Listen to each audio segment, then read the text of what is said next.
In July 1976, in Friesenstraße, Duisburg, West Germany, residents of an apartment building were shocked to discover that the sewage system was clogged with a strange object, sending shockwaves through the entire neighborhood. After retrieving and analyzing the sample, forensic experts were horrified by what they found. Intestines, part of a liver, a kidney, and a stomach, all belonging to a human body. Additionally, they found small bone fragments, soft tissue, and decaying skin patches, indicating that the body had been brutally dismembered before being disposed of in the sewage system. Tracing the drainage system, the police identified that these human remains originated from apartment number 11, on the 3rd floor, where a man named Joachim Kroll lived. Upon entering, the police were horrified by what they saw. On the stove, a pot was boiling, releasing a pungent smell, and inside it were gruesomely chopped human body parts. So who was Joachim Kroll really? How many horrifying secrets remained undiscovered? Like and subscribe to uncover the truth behind one of Germany's most terrifying serial killers. On April 17, 1933, in Hindenburg, Germany, Joachim Georg Kroll was born into a poor working-class family during a time when Germany was engulfed in war and instability. He was the 6th child in a family of 9 siblings, growing up in an environment of both emotional and material deprivation. His father, a steel mill worker, was rough and strict. He frequently treated his wife and children harshly, making the household atmosphere constantly tense. His mother, Maria Kroll, was a submissive woman who did not dare to resist her husband's dominance and violence. From a young age, Kroll showed signs of intellectual disability. He struggled with reading, could not grasp numbers properly, and was often mocked by his peers as a fool. In 1939, when World War II broke out, the Kroll family's life became even more difficult.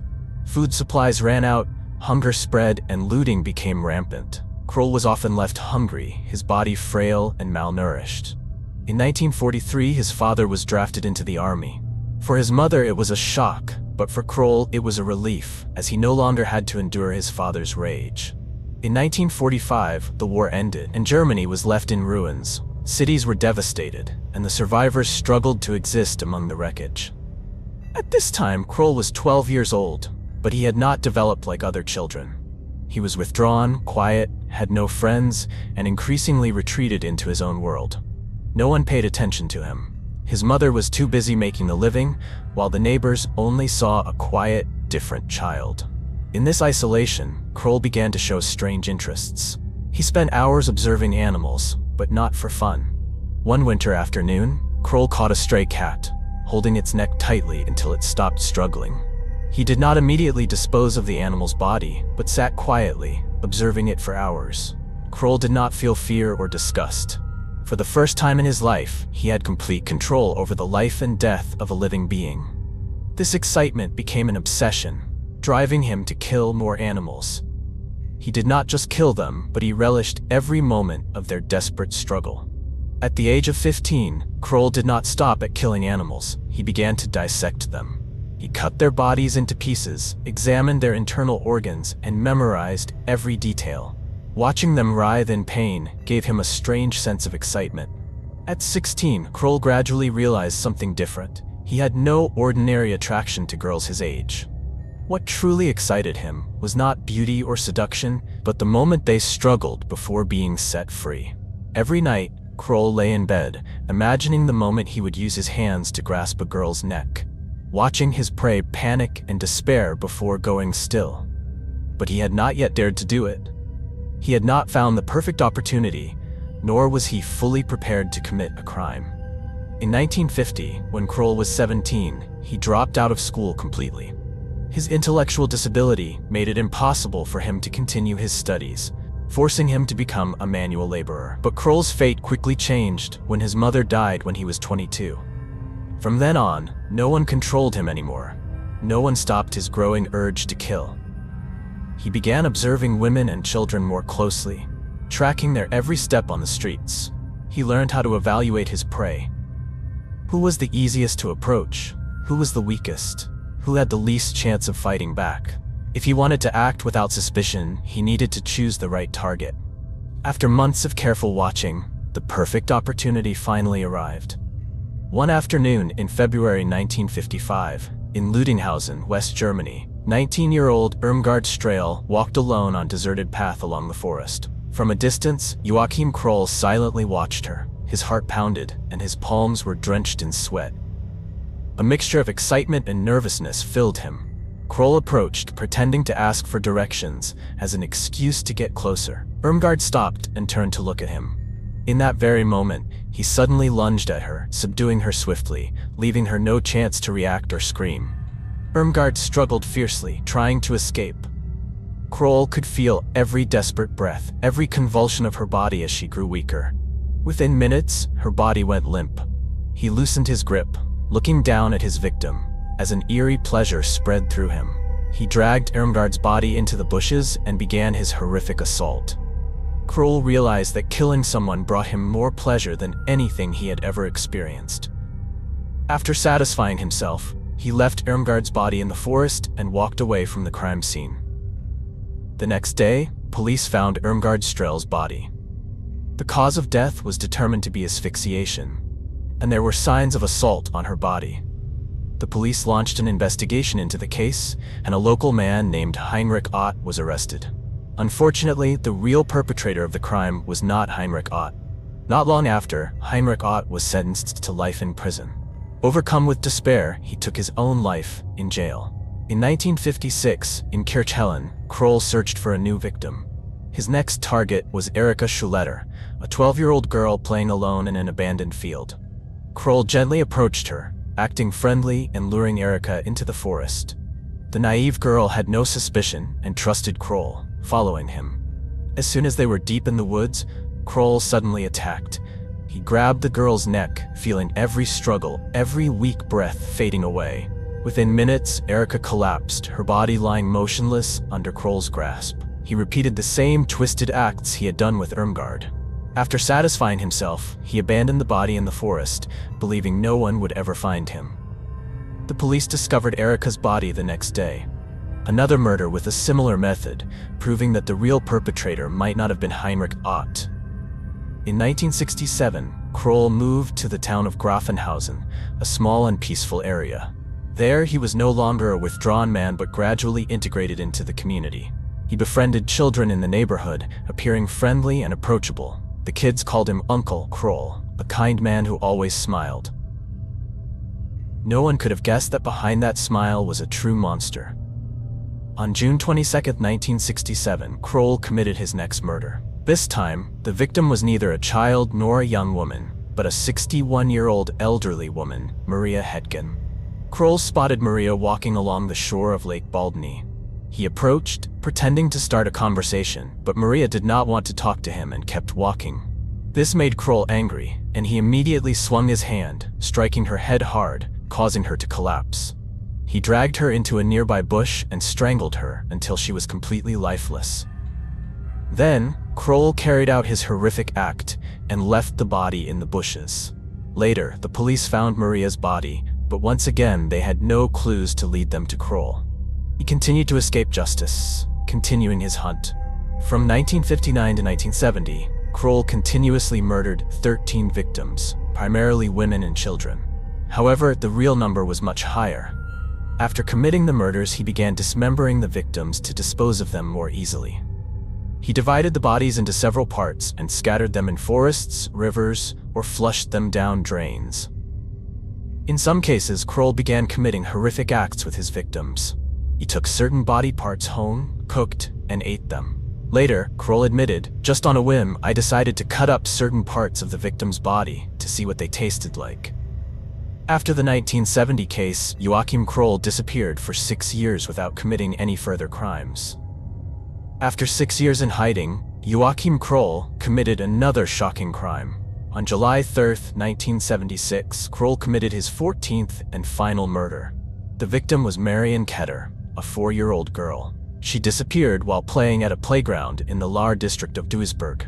Notably, this area was very close to Kroll's apartment, just a short distance away. Instead of attacking on site as he had before, he changed his strategy. He lured Marion in and secretly took her to his apartment. Inside the apartment, Kroll quickly committed his crime. He attacked the girl and then dismembered her body.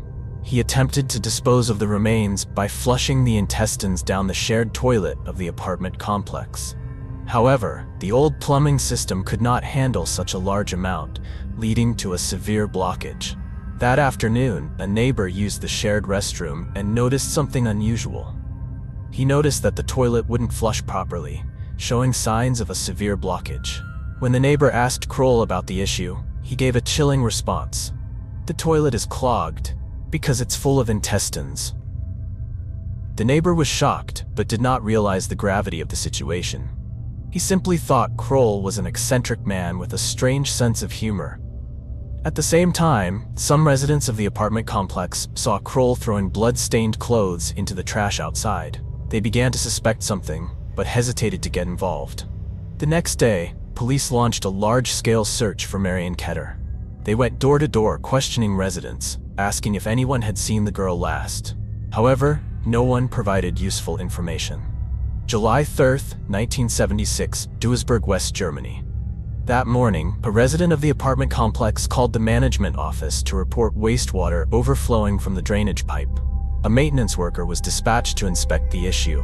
When he used a rod to probe the pipe, he felt a soft, unusual object stuck inside. He pulled hard, and immediately, something horrifying came out. A piece of human flesh, pale, decomposing, emitting a foul stench. Terrified, he dropped his tool, stumbled backward, and quickly called the police. About 15 minutes later, the police arrived at the scene. They inspected the pipes and found more body parts stuck inside. Forensic experts quickly determined that the remains belonged to a young girl, around 4 to 5 years old. Police reviewed recent missing person reports. Immediately, a name stood out. Marion Ketter, 4 years old. Her parents had reported her missing the previous day. The entire apartment complex was sealed off. Police began questioning each resident, but no one had seen or heard anything suspicious. However, a resident from apartment 10 provided a crucial clue. This person recounted a strange conversation with Kroll. Several others also reported seeing Kroll disposing of suspicious items in the trash. At the same time, the team investigating the drainage system discovered that the body parts had been flushed from an apartment on the 3rd floor. An officer proposed a theory. The perpetrator may have attempted to erase evidence by cutting the body into small pieces and flushing them down the drain. However, he likely did not anticipate that the plumbing system would clog.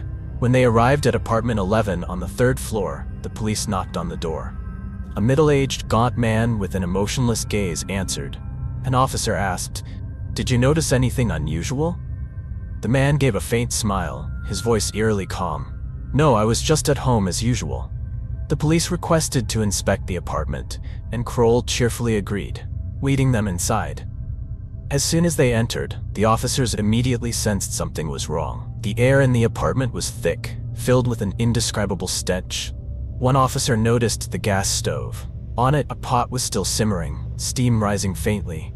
He stepped closer, slowly lifted the lid. Inside, a tiny hand floated on the surface.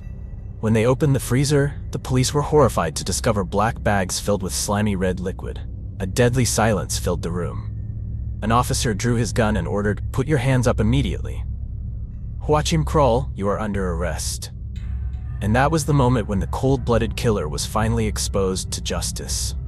The interrogation room was eerily silent. Joachim Kroll sat across from the police officer, his face expressionless. An officer leaned in and asked Kroll, "How did you kill Marion Ketter?"